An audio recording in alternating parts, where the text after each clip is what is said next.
This is called 100%. On paper, my immigration story is pretty simple. I was born in London in 1986.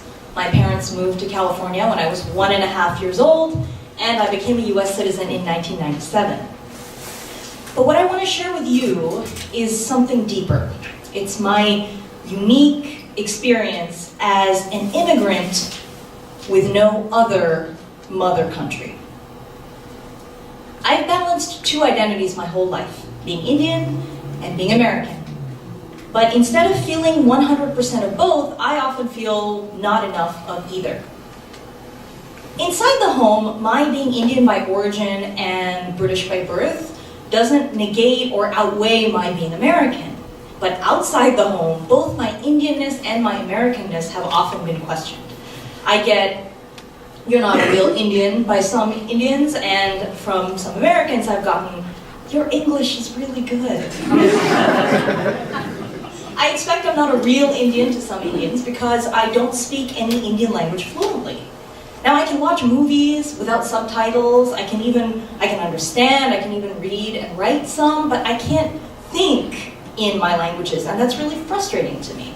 I've berated myself for it because I should be able to speak. I should because I'm Indian, aren't I?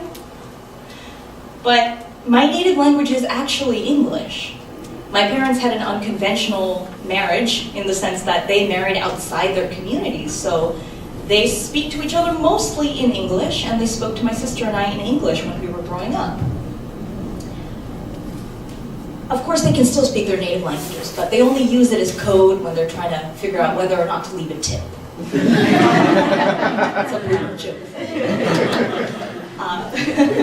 As for Americans telling me I'm not a real American, well, that's more subtle, because almost everything about me is American. I dress American, I sound American, I act American. The one thing about me that's not American is my name. My name is Anupama, meaning unique. I go by Anu for short. Anu. Anu. Anu? No. Anu. Anu? No. Anu. Like you're thinking. On the first syllable. Anu. Anu. The luxury of having one's name pronounced is a luxury I didn't know I ever needed. Because it brings a sense of validation, it brings a sense of belonging and identity. I mispronounced my own name throughout middle and high school. In college, I swore to myself that I would say my name correctly. In grad school, I started correcting others. Let me tell you, it's a process. I have tried so many different ways. Like not new, like un-new, but on the first syllable. Get it? I have done that emotional labor for other people so that the payoff would be this warm, melty feeling of inclusion and belonging that Joe and Jen get to feel every day. But no such luck. I've had maybe one day of that feeling before the one director forgets and starts calling me a new again, and then I'm just so exhausted from correcting them. Or maybe I will. I'll start again. I'll go through the whole rigmarole all over again, only for someone to actually tell me, I just can't hear the difference. I've gotten seriously depressed about it. Because I'm like, how is it that the most personal part of my identity, my name, has this does not compute result?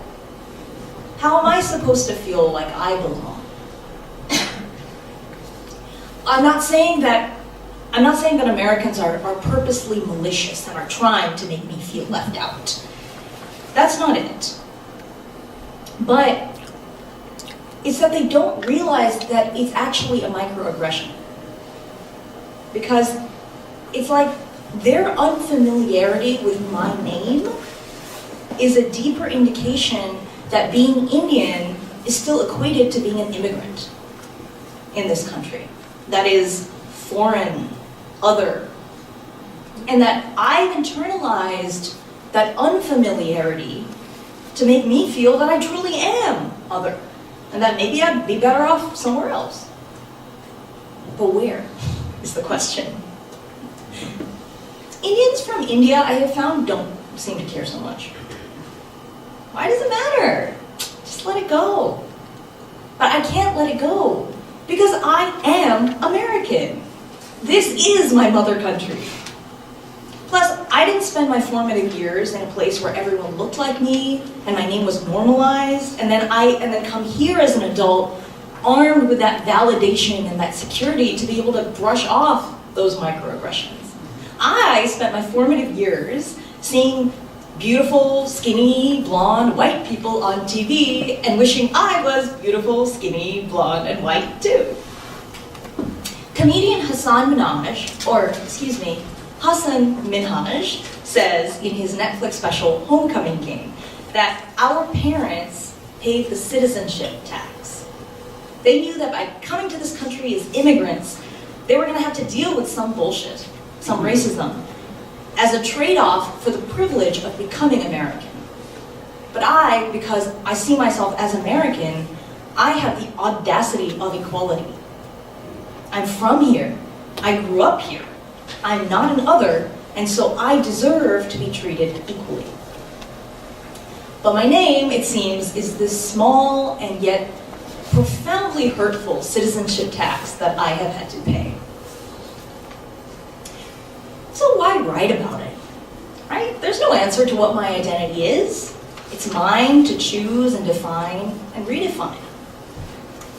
Because I write about it because my name is my only lasting immigration story. It's my unique experience as an immigrant with no other mother country. The people who look like me and speak like me, who have names like mine, who were born here or came here early on, too early to remember another place, we are an anomaly in this anthology of immigration stories. And we are the ones trying to tightrope walk that fine line of balancing two cultures. My existing as I am on this platform today gives my generation the representation we never had. We are Indian, and we are American. We can be 100% of both. Thank you.